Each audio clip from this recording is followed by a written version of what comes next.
السلام علیکم. کہانی کو آخر تک پورا سنے گا اور اگر آپ چینل پر نئے ہیں تو سبسکرائب ضرور کیجیے گا. میری عادت ہے میں بات کے دوران بات سے زیادہ توجہ اگلے بندے کی سائیکی کو سمجھنے پر دیتا ہوں. یہ چیز میرے بہت کام آتی ہے. چند دن پہلے میرے ایک پرانے کاری ریڈر کی کال آئی اور میرا شکریہ ادا کرنے لگا. میں نے وجہ پوچھی تو اس نے جواب دیا کہ میرے دیے گئے مشوروں کی وجہ سے اس کا گھر اب سکون کا گہوارہ بن چکا ہے. جو تب گیا اب گیا کی کیفیت سے دوچار تھا، ان یاد دلانے پر مجھے یاد آ گیا کہ ان کا نام احمد نوید ہے. وہ امریکہ میں مقیم ہیں، سیاسی طور پر متحرک ہیں. بہت زیادہ مصروفیات کی وجہ سے گھر پر زیادہ ٹائم نہیں دے پاتے. بس آتے ہیں، سب سے ہائی ہیلو کرتے ہیں اور سو جاتے ہیں. جب امریکی رسم و رواج کے مطابق صبح اٹھتے ہی اپنے کام پر نکل جاتے ہیں. انہوں نے اپنی ہی رشتہ دار لڑکی سے گھر والوں کی مرضی سے شادی کی، مگر شادی کے تیسرے ہفتے ان کی بیوی اور گھر والوں کے درمیان اختلافات شروع ہو گئے. گھر کے حالات نے احمد نوید صاحب کی زندگی پر اثر انداز ہونا شروع کر دیا، یہاں تک کہ وہ اپنے فرائض انجام دینے میں ناکام رہنے لگے اور گھر اور کام کے بوجھ نے ان کو ڈپریشن میں دھکیل دیا. اسی دوران انہوں نے سائیکالوجسٹ سے رابطہ کیا اور سیشن لینا شروع کر دیے. مسلسل 3 ماہ کے باوجود بھی جب کوئی بہتری نہ آئی تو ان کے سائیکالوجسٹ ڈاکٹر وان جیف نے انہیں مشورہ دیتے ہوئے کہا کہ بیوی کو طلاق دے دیں یا گھر والوں سے ہر قسم کا تعلق ختم کر دیں. ڈاکٹر کے اس مشورے نے بجائے ان کو پرسکون کرنے کے مزید ڈپریشن میں ڈال دیا. اسی دوران انہوں نے فیس بک پر مجھ سے رابطہ کیا اور مشورہ مانگا تو میں نے ان کو سمجھایا کہ عورت کی سائیکی ہے کہ وہ ہر شخص میں اپنے باپ یا بھائی جیسی شفقت ڈھونڈتی ہے. لہٰذا نئی نئی شادیاں صرف اسی بات سے ٹوٹ جاتی ہیں کہ لڑکی کو سمجھنے اور سنبھلنے کا موقع ہی نہیں دیا جاتا. میری بات سن کر میرے قاری صاحب کچھ مطمئن ہوئے اور آگے آنے والے وقت کے لیے مشورہ طلب کیا. تو میں نے ان کو سب سے پہلے حضرت علی کرم اللہ وجہہ الکریم کے قول کا مفہوم سنایا کہ میرا اگر کسی سے ایک بال برابر بھی رشتہ ہو تو میں اسے قائم رکھنا چاہوں گا. اور پھر ان کو سمجھایا کہ سب سے پہلے ڈاکٹر وان جیف کی یہ بات دل سے نکال دیں کہ گھر والوں یا بیوی میں سے کسی ایک کا انتخاب کرنا ہے. اس کے بعد اپنی بیوی کا ماضی کھنگالیں. اسے جو محبت اس کے بھائی یا والد سے ملی ہے اور جس محبت کی کمی رہ گئی اسے وہ محبت دیں. اس کے بچپن میں رہ جانے والی ادھوری خواہشات کو پورا کریں. فقط 3 ماہ کے لیے اسے ٹائم دیں. اس کو اپنے ساتھ باقی فیملی میں بٹھائیں. 3 ماہ میں اسے نرمی سے سمجھائیں. اس کے سامنے گھر والوں اور والدین کی خدمت خود کریں. انشاءاللہ جب آپ اس کے سامنے ایسا کریں گے تو وہ خود آپ کو منع کر کے یہ کام کرنے لگے گی. اپنے والدین اور باقی فیملی کو اس بات پر قائل کریں کہ ہمارے گھر کا ماحول اور طور طریقے الگ ہے جبکہ میری بیوی کے گھر کا ماحول اور طور طریقے الگ. اسے تھوڑا سا ٹائم دیں تاکہ وہ ایڈجسٹ ہو سکے. اپنی فیملی کو بتائیں کہ اس کے متعلق روز محشر مجھے اللہ تعالیٰ کو جواب دینا ہے، لہٰذا میں نہیں چاہتا کہ اس کی وجہ سے مجھے اللہ تعالیٰ اور اس کے رسول صلی اللہ علیہ وسلم کے سامنے شرمندگی اٹھانا پڑے. اس لیے آپ لوگ تھوڑا سا تعاون کریں تاکہ یہ رشتہ قائم رہ سکے. میری بات سن کر احمد نوید صاحب نے میری باتوں پر عمل کرنے کا وعدہ کیا اور آج سالوں بعد جب وہ اپنی بیوی بہن چھوٹی سی بیٹی والدین اور بھائیوں کا عمرہ کرنے کے لیے گئے تو مجھے ویڈیو کال کی اور دکھایا کہ اس کی بیوی اس کی والدہ کو ویل چیئر پر بٹھا کر طواف کروا رہی تھی. انہوں نے بتایا کہ وہ میرے لیے دعا گو ہیں تو میں نے اپنے ساتھ اپنے کچھ قائرین کرام کا نام بتاتے ہوئے کہا ان لوگوں کے حق میں نام لے کر دعا کرنا اور اس کے ساتھ ہی کال بند کر دی. احمد نوید صاحب کی کال کے بعد نہ جانے کی مجھے ایک انجانی سی خوشی اور بہت سارا سکون محسوس ہوا جو اب بھی محسوس ہو رہا ہے. آج اس پر ایسا زوال آیا کہ وہ نشے کے لیے بھکاریوں سے بھیک مانگ رہا تھا. اس کی ساری جاگیریں جائیدادیں بک چکی تھیں. اس نے مجھے پہچان لیا تھا اور میرے سامنے بھیک کے لیے ہاتھ پھیلایا تو میں نے بھیک دینے سے انکار کر دیا. بدلے میں اسے کھانا کھلانے کی آفر دے دی تھی. اس نے میری آفر کو ٹھکرا دیا تھا. میں نے اس سے اس حال میں پہنچنے کی وجہ پوچھی تھی تو اس نے قسمت کو سارا قصوروار ٹھہراتے ہوئے کہا تھا بس خدا کو یہی منظور تھا.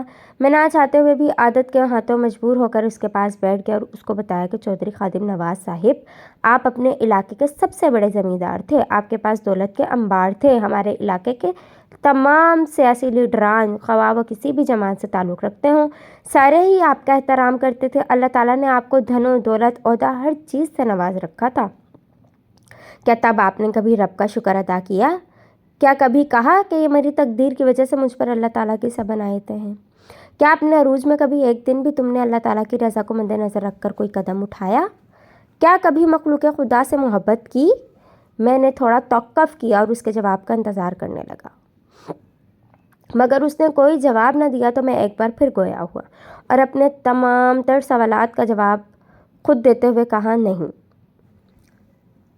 میرا جواب سن کر اس نے ہاں میں سر ہلانے پر اکتفا کیا، جیسے میری بات سے متفق ہو۔ اس کے بعد میں نے اسے اس کا ایک ظلم یاد کرواتے ہوئے بتایا کہ تمہیں یاد ہے رمضان المبارک کا مہینہ تھا، تو ڈیرے پر بیٹھا تھا، تیری فصل سے راہ گزر 3 عورتوں نے 5 گنے توڑ لیے تھے، تو نے ان عورتوں کو پکڑ لیا تھا، ان پر غضبناک ہوا تھا، انہوں نے گنے واپس کر دیے، تو نے اس کے باوجود بھی انہیں معاف نہ کیا، تو انہوں نے جرمانہ بھرنے کی حامی بھری، تو نے جرمانے کے طور پر ان سے سارا مال متاع چھین لیا، یہاں تک بازار سے خرید کر لایا ہوا گھریلو ساز و سامان بھی تم نے چھین لیا، لیکن اس کے باوجود بھی تم نے ان کو معاف نہ کیا۔ رمضان المبارک کے مہینے میں مجبور لاچار اس مسافر عورتوں نے تجھے خدا رسول صلی اللہ علیہ وسلم اور قرآن کے واسطے دیے، مگر تو نے انہیں معاف نہ کیا، یہاں تک انہیں ڈیرے پر لے جا کر برہنہ کر کے انہی کماد کے گنوں سے ان پر تشدد کیا۔ تو ان کے ساتھ موجود 7-8 سال کی بچی جو ڈری سہمی کھڑی تھی، تو گنا اٹھا کر اس کی طرف بڑھا تو معصوم بچی کی ماں نے کہا، میری بیٹی کے حصے کا بھی مجھے مار لو ظالم انسان، تجھے تب بھی ان عورتوں کی بے بسی پر ترس نہ آیا؟ تو نے ان دونوں ماں بیٹیوں کو ایک بار پھر برہنہ کر کے گنے کی مدد سے پیٹ ڈالا۔ میری بات ابھی ختم نہیں ہوئی تھی کہ چودھری خادم نواز نے میری طرف غضبناک ہو کر دیکھا، تو میں نے اسے صبر سے کام لینے کی نصیحت کرتے ہوئے مشورہ دیا کہ نہ تجھ پر آج وہ عروج ہے اور نہ ہی میں لاچار بے بس مسافر عورتوں میں سے ایک ہوں کہ تیرے غضب اور قہر سے ڈر جاؤں گا۔ میری بات سن کر وہ تھوڑا سا نرم پڑ گیا اور کہا کہ واقعی اس سے غلطی ہوئی تھی۔ اس کی بات سن کر مجھے حیرت ہوئی تھی کہ اسے آج بھی وہ بات صرف غلطی لگتی ہے، جس نے ساری زندگی کے لیے ماں بیٹی کو ایک دوسرے کے سامنے نظر اٹھا کرنے کے قابل نہ چھوڑا تھا۔ میں اپنی بات کو مزید آگے بڑھاتے ہوئے کہا تھا، وہ غلطی نہیں تھی، ظلم تھا، اور آج تجھے جس تقدیر سے شکوہ ہے اسی تقدیر نے تجھے اس مقام تک پہنچایا تھا کہ تیرے سامنے آتے ہوئے لوگ کانپتے تھے۔ جن عورتوں کو برہنہ کر کے مارنے کی تو غلطی کہہ رہا ہے، ان عورتوں میں سے ایک عورت دنیا کی باتوں کا سامنا نہ کر سکنے کی وجہ سے خودکشی کر گئی تھی، باقی 2 تو بچ گئی تھیں۔ اس کے گھر والے علاقہ چھوڑ کر کہیں اور جا بسے تھے، جبکہ اللہ تعالیٰ کی مخلوق پر کیا گیا تیرا یہ ظلم آخری ظلم ثابت ہوا۔ تیرے گنے کی فصل کو آگ لگی جس میں تیرا ٹریکٹر تک جل گیا تھا، پھر سیلاب آیا، سارا گاؤں محفوظ رہا، مگر تیرا گھر بار جانور سارا مال متاع سب کچھ بہا لے گیا، پھر تو اسی غم میں نیم پاگل ہو گیا۔ تو نشے کا استعمال کرنے لگا، اسی نشے میں تم نے وہ ساری زمین بھی بیچ ڈالی جس پر کھڑی فصلوں میں سے گنا توڑ لینے پر تو برہنہ کر کے مارتا تھا۔ آج اس نشے نے تجھے بھیک مانگنے پر مجبور کر دیا۔ آج جتنے لوگ تجھے ذاتی طور پر جانتے ہیں، ان میں سے کوئی ایک بھی تجھے بھیک دینے کے لیے تیار نہیں ہے، اور یاد رکھنا، جس تقدیر کو تو مورد الزام ٹھہرا رہا ہے اس تقدیر کا کوئی قصور نہیں ہے تیرے لیے، یہ سب کچھ مکافات عمل ہے۔ اور ساتھ ہی اسے اسلام کا حوالہ دیتے ہوئے بتایا کہ اللہ تعالیٰ دے کر بھی آزماتا ہے اور لے کر بھی آزماتا ہے۔ بے شک آج تلاوت قرآن با ترجمہ کرتے ہوئے میں رو پڑی تھی۔ اب یہ آنسو ندامت کے تھے یا خوف خدا کے، یہ فیصلہ نہیں کر پائی۔ میرا نام جمی اویس ہے، میں 4 بھائیوں کی اکلوتی بہن ہوں۔ اس بات میں کوئی شک نہیں کہ میرے بھائیوں نے مجھے شہزادیوں کی طرح رکھا ہوا ہے۔ میرے بھائی شادی شدہ ہیں، میری ساری بھابیاں ہی میرے ساتھ بہت اچھی تھی، مگر چھوٹی بھابی نور السحر نے مجھے میری بہتری کے لیے سمجھانے کی کوشش کی، تو میں نے اس بات کو انا کا مسئلہ بنا لیا اور اپنی بھابھی کو سبق سکھانے کا فیصلہ کرتے ہوئے باقی 3 بھابھیوں سے مشورہ کرنے لگی۔ جب باقی بھابھیوں کو ہمارے اختلاف کا پتہ چلا تو انہوں نے مجھے کھل کر سپورٹ کیا، اور یوں میں نے اپنی جھوٹی انا کی تسکین کے لیے چھوٹی بھابھی کو عبرتناک سزا دے دی۔ واقعہ کچھ یوں ہوا کہ مجھے دیکھنے کے لیے لڑکے والے آ رہے تھے۔ میری تمام تر بھائیوں نے اپنی اپنی بیویوں کو مختلف ذمہ داریاں دے رکھی تھی۔ چھوٹی بھابھی کے ذمہ کمروں کی سیٹنگ اور چادروں کو رد و بدل کرنا وغیرہ تھا۔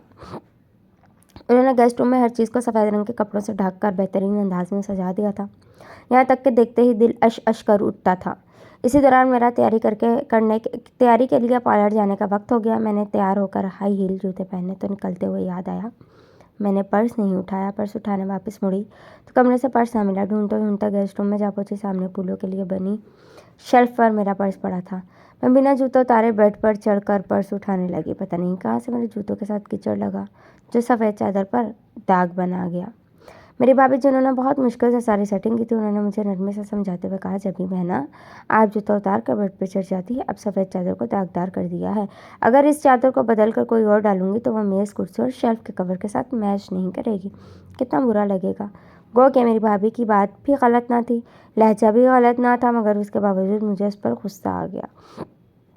میں اسے تلخی سے پیش آنے لگی تو وہ چپ چاپ باہر چلی گئی۔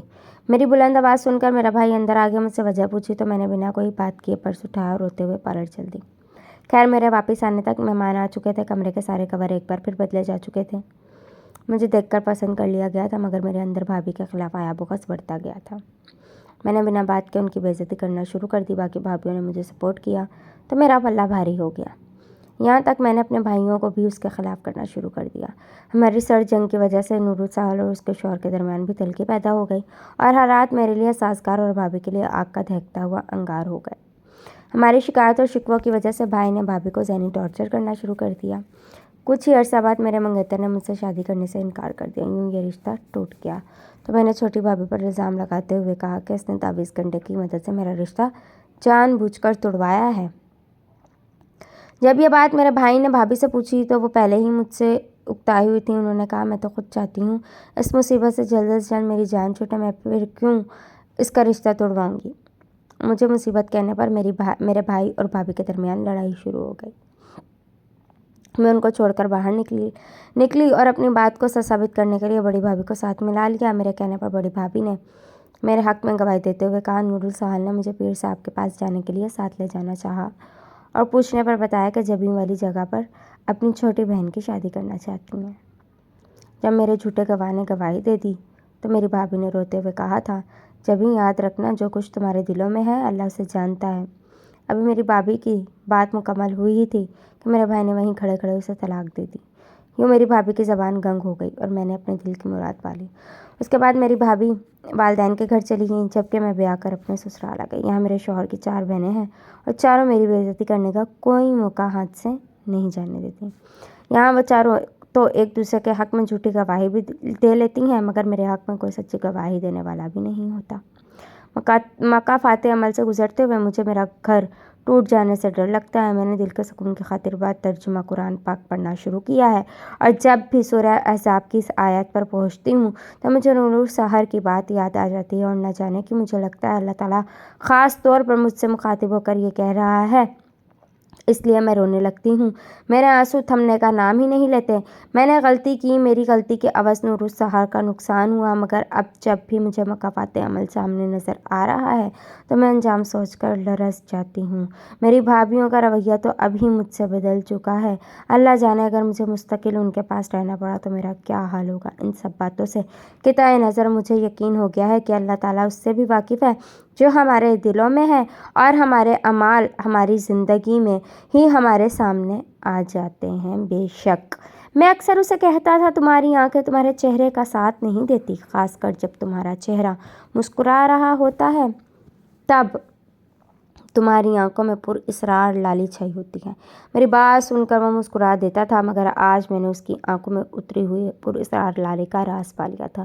امریکہ کے شہر ہیوسٹن میں انصاف کی اہمیت پر زور دینے کے لیے ایک کانفرنس رکھی گئی جس کے معین میں عبید بھی مدعو تھا۔ مختلف ممالک کے حاضر و سابقہ چیف جسٹس صاحبان کے علاوہ مختلف مذاہب سے تعلق رکھنے والے اسکالر بھی خطاب فرما رہے تھے۔ اکثریت میں لوگ اس بات کے قائل تھے کہ اسلام نے باقی تمام مذاہب کی نسبت انصاف پر سب سے زیادہ زور دیا۔ میرا دوست عبید چھاتی تان کر اپنے امریکن اور غیر مسلم دوستوں کی طرف داد طلب نظروں سے دیکھ رہا تھا۔ اسی دوران اچانک ایک پاکستانی شخصیت کو اسٹیج پر آ کر خطاب کرنے اور انصاف کی اہمیت بتانے کی دعوت دی گئی۔ وہ شخصیت کوئی اور نہیں بلکہ پاکستان کے مشہور و معروف سابقہ چیف جسٹس تھے۔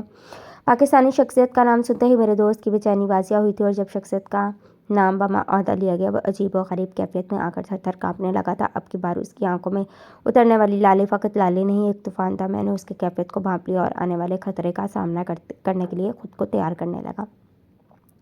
جبکہ اسی دوران میرا دوست اٹھ کر باہر کی جانب چل دیا۔ میں نے اسے مضبوطی سے پکڑ کر کھینچتے ہوئے کرسی پر بٹھانا چاہا مگر اس نے دگنی طاقت سے کھینچتے ہوئے مجھے بھی اپنے ساتھ چلنے پر مجبور کر دیا۔ یوں ہم لوگ کانفرنس کو ادھورا چھوڑ کر بنا پاکستانی شخصیت کا خطاب سنے باہر نکل آئے تھے۔ وہ سیدھا قریبی مسجد میں گیا جہاں اس نے وضو کر کے نوافل کی نیت کر لی۔ میں تھوڑی دیر فارغ بیٹھا رہا، پھر میں نے بھی وضو کر کے تلاوت قرآن پاک شروع کر دی۔ اچانک سے میرا خیال اس طرف گیا تو وہ تقریباً ساکت لبوں کے ساتھ نماز ادا کر رہا تھا جبکہ اس کی آنکھوں سے آنسو لڑیوں کی صورت میں بہہ رہے تھے۔ آنکھیں پہلے سے کہیں زیادہ سرخ تھیں۔ چہرے پر غم چھا چکا تھا۔ عصر کی نماز کے بعد ہم لوگ مسجد سے نکلے اور کافی کی دکان پر چلے گئے۔ مجھے کافی کی دکان پر لے جا کر میرے دوست عبید نے بہترین کافی پلائی اور پھر اپنا وقت کچھ یوں بیان کیا: میں پاکستان کے شہر جھنگ کا رہنے والا ہوں۔ یہاں ہیوسٹن میں میرا ذاتی کاروبار ہے، عزت ہے، شہرت ہے اور سب سے بڑھ کر میں محفوظ ہوں، میرا ایمان محفوظ ہے۔ تم نہیں جانتے، میں بتاتا ہوں کہ پاکستان میں میرے پاس ان میں سے کوئی چیز بھی نہ تھی، یہاں تک شاید میرا ایمان تک بھی محفوظ نہیں تھا۔ میں ایک قصاب کا بیٹا ہوں۔ میرے والد صاحب نے ساری زندگی جانوروں کا بیپار کیا یا پھر جانور ذبح کر کے گوشت بیچا۔ انہوں نے محنت کر کے اپنے چھوٹے بھائی پر خرچہ کیا، اسے تعلیم دلوا کر وکیل بنایا۔ جب میرے والد صاحب کا بھائی یعنی میرا چچا وکیل بن گیا تو میرے والد صاحب نے اسے جج بنانے کا خواب دیکھا، مگر اس خواب کے شرمندہ تعبیر ہونے سے پہلے ہی وہ چل بسے۔ میرے والد صاحب کی موت کے وقت میرے چاچو کی شادی ہو چکی تھی، ان کے 2 بیٹے تھے، جبکہ میرے والد صاحب کے پاس 1 بیٹا 1 بیٹی تھے، یعنی میں اور میری بہن۔ میں اپنی بہن سے بڑا تھا، میرے بعد میرے 2 چچا زاد کزن تھے، اس کے بعد سب سے چھوٹی میری بہن تھی۔ والد صاحب کی موت کے بعد چچا نے نگاہیں پھیر لیں۔ میں نے گھر کی کفالت کا ذمہ اٹھاتے ہوئے محنت مزدوری کا فیصلہ کیا اور گھر والوں کے لیے رزق تلاش کرنے کی خاطر رشتے کو پورا کی ملوں میں مزدوری کرنے لگا۔ میری والدہ صاحبہ رات کو بالکل نابینا ہو جاتی تھی، ان کو اندھیرے میں کچھ بھی نظر نہیں آتا تھا۔ جب میری بہن 12 سال کی تھی، ایک رات میرے چچا زاد دونوں بھائیوں نے میری بہن کی زبردستی عزت لوٹ لی تھی۔ میری والدہ صاحبہ کو صبح واقعہ کا علم ہوا تو اس نے جا کر میرے چچا کو سب کچھ بتایا اور اپنے بیٹے کا نکاح میری بہن سے کروانے کا کہا۔ میرے چچا جان ہتے سے اکھڑ گئے، انہوں نے میری ماں، بہن، باپ سب کو بدچلن و بد کردار قرار دے دیا۔ جب میری والدہ کو اور کوئی صورت نظر نہ آئی تو اس نے مجبوراً قانون کا دروازہ کھٹکھٹایا۔ دوسری طرف میرے چچا نے کسی کاغذ پر جعلی انگوٹھے لگوا کر میری والدہ، بہن اور مجھ پر کیس کر دیا کہ میرا بھائی مجھے زمین بیچ کر فوت ہو گیا۔ اب اس کے اہل و عیال قبضہ کر کے بیٹھے ہیں۔ جب ہم پر کیس درج ہوا انہی دنوں میرا چچا جج بن گیا اور جج صاحب کو خوش کرنے کے لیے پولیس نے راتوں رات ہمیں گھر سے اٹھا کر باہر مارا۔ جس رات ہم سے ہمارا گھر زبردستی خالی کروا کر ہمارے چچا کے حوالے کیا گیا، وہ رات ہم نے فٹ پاتھ پر گزاری تھی۔ تب میری بہن 3 ماہ کی امید سے ہو چکی تھی، مگر پولیس ہماری بجائے میرے چچا جان کو مظلوم سمجھ کر ہم سے انصاف لے کر دے رہی تھی۔ پہلی رات ہم بنا گھر کے گزار رہے تھے۔ کہتے ہیں نیند تو تختہ دار پر بھی آ جاتی ہے، خیر ہمیں بھی فٹ پاتھ پر آ ہی گئی، مگر اس رات سونے پہلے تک میری ماں میری بہن کو کہتی رہی تھی خودکشی کر لے اور اپنی اور ہماری زندگی آسان بنا دے۔ میری بہن نے بہت ساری بحث اور دلائل کے بعد ہار مانتے ہوئے میری ماں سے کہا تھا کہ آپ 1 مہینہ اور کوشش کریں، اگر آپ کو 1 مہینہ بعد بھی انصاف نہ ملا تو میں خودکشی کر لوں گی، اس حساب سے مجھے بھی نجات مل جائے گی اور آپ کو بھی نجات مل جائے گی۔ اس کے بعد بحث اختتام کو پہنچی۔ میری بہن اور والدہ صاحب روڈ کے ساتھ بنے فٹ پاتھ پر سو گئیں، جبکہ میں دوسری طرف کھڑی ایک ٹرالی میں جا کر سو گیا۔ رات کے جانے کس پہر کوئی بڑا ٹرک یا ٹریلر آیا جس کا ڈرائیور سو جانے کی وجہ سے وہ فٹ پاتھ پر چڑھ گیا اور فٹ پاتھ پر سوئی میری والدہ اور بہن کو کچلتے ہوئے گزر گیا۔ مگر باعث حیرت تھا، صبح میرے اٹھنے سے پہلے میری والدہ اور بہن کی لاشیں ریسکیو اہلکار اٹھا کر لے جا چکے تھے۔ میں نے جا کر ان کا آخری دیدار کیا اور ان کو ریسکیو اہلکاروں کی مدد سے جنازہ کروا کر دفن کیا اور پاکستان کے نظام انصاف اور نظام تعلیم و تربیت پر لعنت ڈال کر غیر قانونی طریقے سے امریکہ آ گیا۔ یہاں آ کر محنت مزدوری شروع کر دی۔ آج الحمدللہ میرے پاس کروڑوں اربوں روپے کی دولت جائیداد ہے، مگر اس کے باوجود کبھی پاکستان نہیں گیا۔ مجھے یقین ہے آج بھی میں پاکستان میں انصاف کو دولت کے بلبوتے پر فقط خرید سکتا ہوں، کبھی اداروں سے انصاف حاصل نہیں کر سکتا۔ اسی لیے جب مجھے پتہ چلا کہ انصاف کی آمد پر زور دینے کے لیے کسی پاکستانی کو بلایا گیا ہے اور خاص کر جب ایک جج بلکہ سابقہ چیف جسٹس صاحب کو اسٹیج پر دیکھا تو مجھے میری بہن کو ملا ہوا انصاف یاد آ گیا۔ اس لیے میں غصے سے کانپنے لگا اور بجائے کچھ بول کر محفل خراب کرنے کے وہاں سے اٹھ کر جانا مناسب سمجھتے ہوئے چل دیا۔